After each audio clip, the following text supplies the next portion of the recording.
I want to encourage you to do much more of that. And I am very happy that I was able to come and see that, the blending of our traditions with Christianity. I'm also very honored that I met my teacher here, Wahua Kara.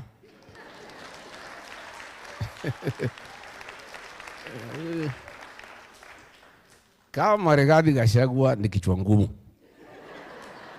Muko sasa na ushahidi. Ni nani alifundisha yeye kuwa kichwa ngumu? Si ndio? This great teacher, Wahua Kara, and her late husband, Kara Wamacharia, were my teachers in the 80s at Kenyaga High School. Wahu was teaching us Kiswahili. Her husband taught us literature. Ile Kisungu yote munaona mimi ina promosha. Vile munaona naweka maneno. Ile ya kuinject. Ni familia gani?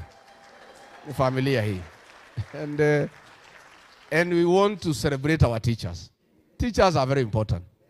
All of us you see tukijigamba vile tuko wakubwa, tuko matajiri, we are product of some teacher somewhere. Walimu wapewe heshima. Na walipwe vizuri.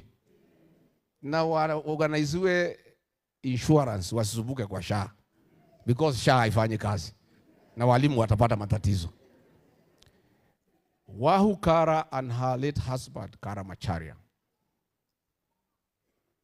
were in the forefront in the struggle for freedom against the Moi regime. In the 80s, her husband was arrested